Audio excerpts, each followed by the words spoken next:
In continuing with where we last left off, the main six seem as though they are up against an opponent who is in complete control. And this is really where Discord gets to be the most fun, because there doesn't seem to be anything that can stop him. The animators get to be even more creative with all the ways he can affect the world of Equestria. We get some rather fun bits with the main six being at their worst, and Twilight is being pushed further than she ever has been before.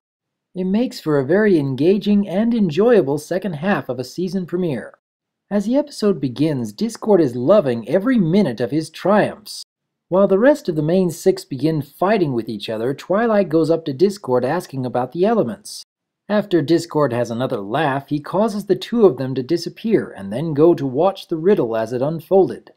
Now, I'm feeling rather curious about this bit here. It does seem rather likely that Discord would be showing Twilight a memory. But considering that he caused the two of them to teleport first, this seems much more than just accessing a memory.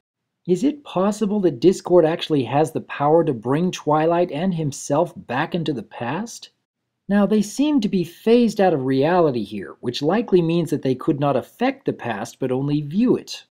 But if this is indeed the case, that could open up a great many possibilities for future episodes. I could imagine stories where Twilight asks Discord to show her historical events of one sort or another. I may have to look into these possibilities. After Twilight figures out the riddle, they all make their way back home, and run into Discord, who is already spreading his chaos far and wide, even to the point of causing the sun and the moon to rapidly switch places over and over. Now, we know that Celestia and Luna have power over night and day, but with everything going on in Equestria, I have to wonder if Discord might have gotten to them too. Surely after more than 1,000 years in stone, Discord would feel the urge to wreak havoc on the royal sisters who had imprisoned him in the first place. It would make sense that Celestia and Luna might have been touched by Discord as well.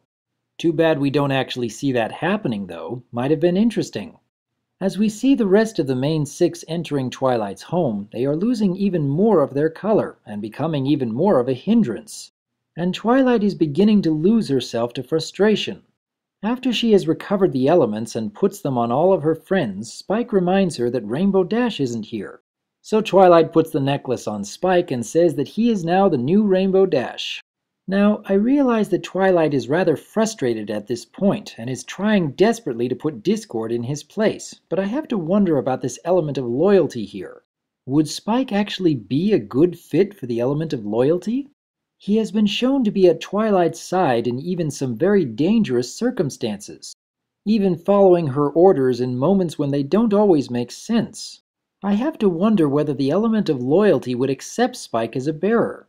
Or could it be that the element of loyalty would only accept Rainbow Dash? Could she be the only being in all the world that is currently attuned to that element? These could be some interesting questions that I may have to explore later on. Once all the elements have been put in place, Rarity is still trying to push around Tom all on her own. And at this point, Twilight just uses her magic to lift Tom out of the library.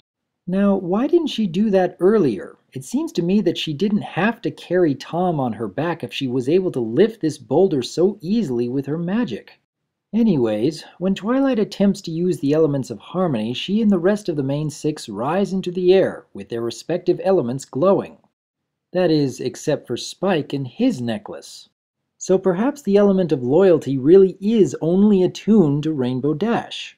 Or perhaps Spike just hasn't displayed a suitable amount of loyalty in his daily life? I'm honestly not sure. After the elements have failed and her friends all go their separate ways, Twilight finally gives in to despair. And she too begins losing her color. And so Twilight decides that she will be leaving Ponyville forever. That is, until she sees Spike has been belching up all the letters that Twilight had sent to the princess. Now, there are a couple of different possibilities here. Either Princess Celestia has been resisting Discord's corruption and wants to send the letters to Twilight in the hopes that she would find the strength to carry on, or Discord had been successful in corrupting Celestia, which would help explain why the sun seems out of control, and she is sending the letters back to Twilight because she doesn't want to have anything to do with her student anymore. In either case, though, as Twilight is reading through her own words, she remembers all of the trials that her friends have had to face before, how they had always managed to come together and overcome their problems. And Twilight begins to realize just how much her friends are worth fighting for. What makes Twilight's transition here different from the rest of the main six is that she was able to find this strength by remembering her own lessons. She does manage to help her friends by helping them to achieve the same, but Twilight didn't need any memory spell to rejuvenate herself from Discord's influence. She only needed to read through the words that she had written herself. And I like the fact that Discord could not force his will upon Twilight either. She had to make a decision to give in to despair, and later on she found the strength to overcome that despair on her own. This is another reason why I think the first episode really needed to change that scene with Discord and Fluttershy. I think it would have helped drive home the lesson far better if Discord could not force his will upon others. We get to see each of the main six turn back to their former selves, including a very entertaining chase scene with Rainbow Dash. When they present themselves to Discord, though, he is still unimpressed with what he sees. And he still seems to think that the elements will have no effect. Even after all this time, it is quite apparent that Discord still does not understand how the elements work. Twilight shows us a valuable lesson here with her determination to hold on to the friends that had become so precious to her. Even in the face of complete despair, she realized that despite the bickering and the hurt feelings, true friends will always be worth overcoming doubts. This is a fantastic lesson for children and for adults, and it is certainly a moral that I would like to see a lot more people learn. Giving your friends the benefit of a doubt because they are worth fighting for. And the episode comes to a close with a rather entertaining homage to Star Wars, right down to the music, which gives us a rather fantastic ending to a rather memorable Season 2 opener. Overall, this two-parter still remains one of my personal favorites.